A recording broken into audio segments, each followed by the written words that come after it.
In today's video, I'm going to teach you how to use the WordPress block editor for beginners. Start by opening the site editor for your homepage template, typically labeled Blog Home under Templates. This is the full site editing workspace where you build pages with blocks and patterns. Once you're in, open the block inserter by clicking the plus icon. That's the highlighted button you'll use throughout to browse everything available. Let's take a quick tour of the core categories so you know what's where. Click into Text to see essentials like paragraphs, headings, lists, quotes, and more. These are your building blocks for readable, accessible content. Next, open Media to find image, gallery, audio, and video blocks, perfect for showcasing visuals and clips. Move over to Design for layout helpers such as columns, group, stack, and buttons. These blocks help you organize sections and guide visitors' attention.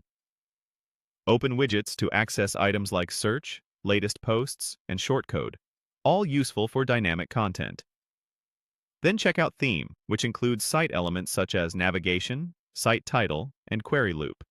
These blocks pull from your site data, so changes there can affect multiple pages. Now click Embeds to explore integrations. Here you'll see options for external content. Among them, you'll find Crowd Signal for polls and surveys, and forms for collecting information. You'll also notice Monetize and Grow sections related to tools that help fund and expand your site, and Jetpack features that enhance performance and security.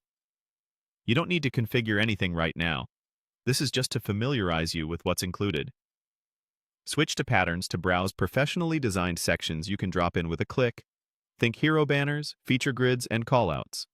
When you find a style you like, click the highlighted preview to insert it and then adjust the text and images to fit your brand. If you want fresh visuals, head back to the inserter and click Media.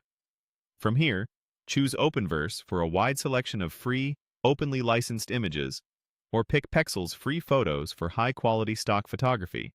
Click the highlighted thumbnail of a photo you like to insert it right into your layout. You can fine-tune the image with alignment, cropping, or alt text in the sidebar settings to keep your design polished and accessible. When everything looks good, click Save. WordPress will show a quick summary of what's changing. Confirm to apply your updates, and your template will use the blocks and patterns you just added. That's it. You've navigated the block inserter, explored text, media, design, widgets, theme tools, embeds, patterns, and free image sources, and then saved your work, all within the WordPress block editor.